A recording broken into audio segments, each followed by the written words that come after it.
ताउन करे या कुछ उसको मदद करे या कुछ सदका करे। तो एक सहाबी जो आ रहे थे तो उसके हाथ में इतनी सामान थी कि वो घसीट कर ला रहे थे, उससे दाया नहीं जा रहा था।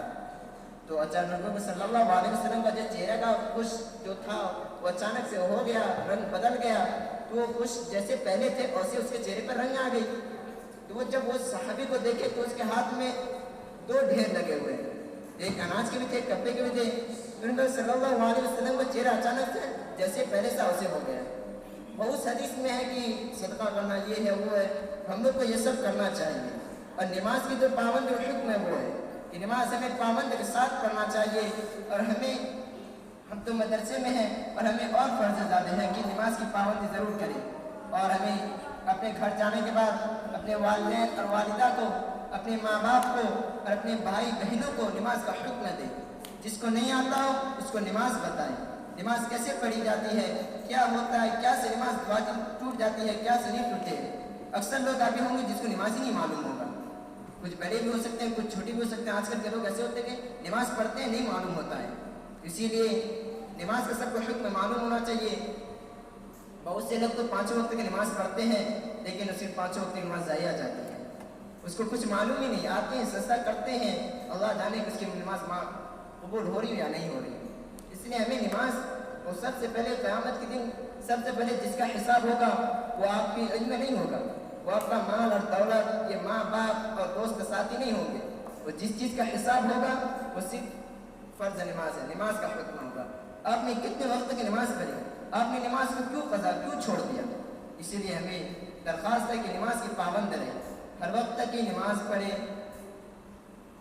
और अपने माँ बाप वालिदैन को नमाज के हुक्म दें। हम लोग के घर में तो होते हैं कि हमारे वालिदैन नमाज ही नहीं पढ़ते हैं, कोई नहीं पढ़ते हैं, क्या करें। और अभी हम लोग यहाँ क्या करने, इल्म हासिल करने आए। इसीलिए हम लोग को यहाँ इल्म हासिल करने के लिए सोचना चाहिए। हम लोग यहाँ इल्म हासिल करने आए, जिस तरह से भी अल्लाह ताला ने हमें यहाँ भेजा है, इल्म हासिल करें। जो इल्म का अभी आप सीख रहे हैं उसमें बढ़ते चलिए, पढ़ते चलिए, उसको इल्म हासिल करते चलिए। और एक हदीस में आया है कि हुज़ूर सल्लल्लाहु अलैहि वसल्लम साथियों के साथ बैठे हुए थे। हज़रत अबू हुरैरा से रिवायत है कि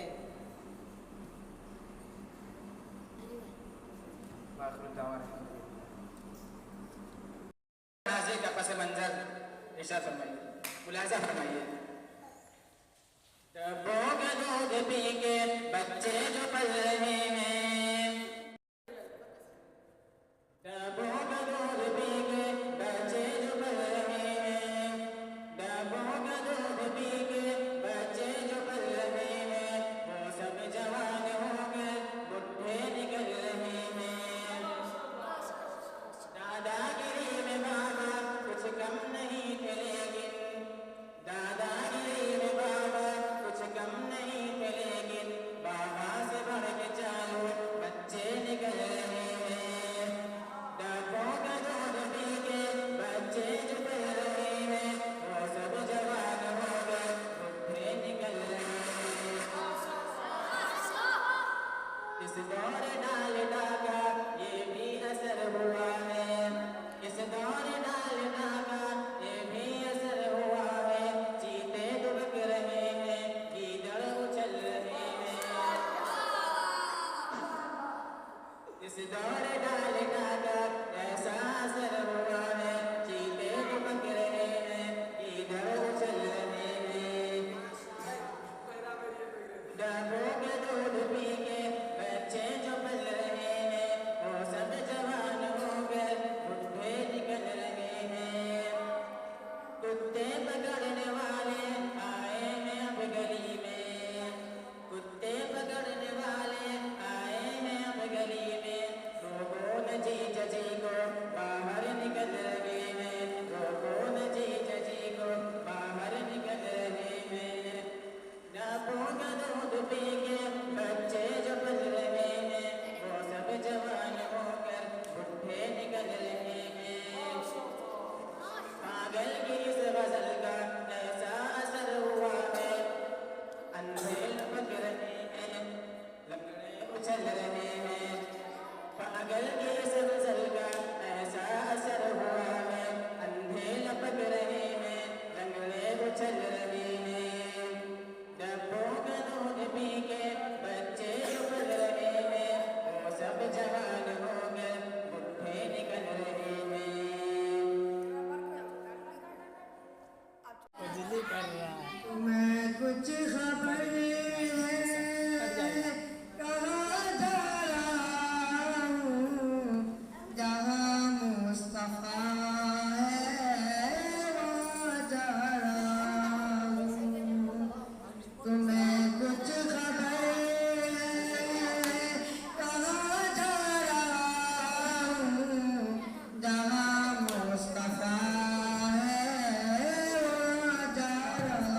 सख्त